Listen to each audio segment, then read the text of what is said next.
In this lesson, we're going to be looking at why your product feed is one of the most important drivers of performance and what it actually controls. Many performance-related issues are seen as campaign problems, bids, budgets, targeting, structure, but in practice, a large proportion of these originate at the feed level. To understand why, we need to first understand what a product feed actually is and how platforms use it. At its core, a product feed is a structured dataset that describes every product you want to advertise. This includes the obvious things: product titles, descriptions, prices, images, availability. But it also includes attributes that platforms rely on to classify and understand products, such as brand, product type, Google product category, GTINs, MPNs, colors, size, material, condition. While some data is relevant to customers, it's mainly used by Google and other marketplaces to categorize your products. Your feed is how platforms like Google decide what a product is, where it belongs, and how and when it should be shown. This is crucial when running paid media because you want to be able to serve your ads against other relevant products. But this is where a lot of confusion tends to come in. Your product feed determines which products are eligible to appear, how those products are understood, and which queries or categories those products can be matched to. Your campaigns, on the other hand, determine things like budgets, bids or targets, audience signals, and how aggressively those products are promoted. So campaigns control how the products compete. The product feed decides whether or not they can compete at all. If the feed doesn't support a product for a given query, no campaign structure can then override that. When a platform like Google evaluates your products, it's essentially working through three stages. First, eligibility. Is the product approved, compliant, and complete, meaning all relevant attributes are added? The second is relevance. Based on the feed data, does this product appear to match the user's intent?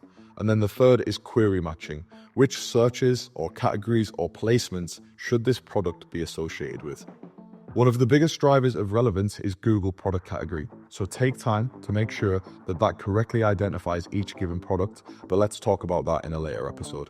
So these three decisions we've just spoke about are driven primarily by feed attributes, especially the titles, product types, categories. If your product relevance is weak, increasing bids or daily spend won't address the issue.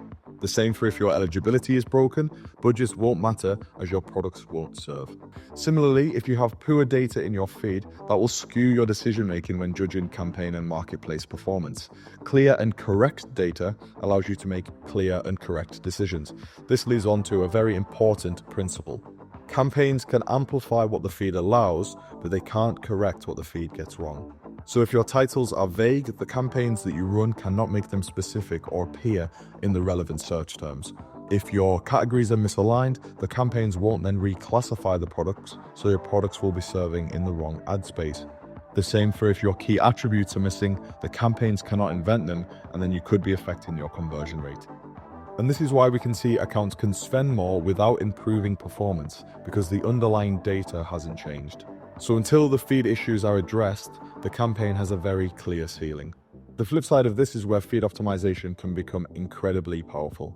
The same product feed often powers shopping campaigns, performance max, dynamic retargeting, and sometimes marketplaces or other paid social. So that means a simple improvement to the feed will apply and impact every campaign that relies on that data. Improving titles doesn't just help one campaign, it helps them all. And fixing your categorization doesn't just affect one channel, it fixes matching everywhere.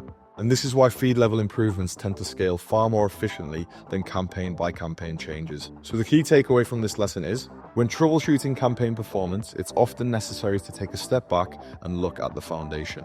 A well-structured and relevant product feed ultimately fuels strong performance. In the next lesson, we'll look at how platforms like Google use feed data to rank products and why some products never enter the auction at all.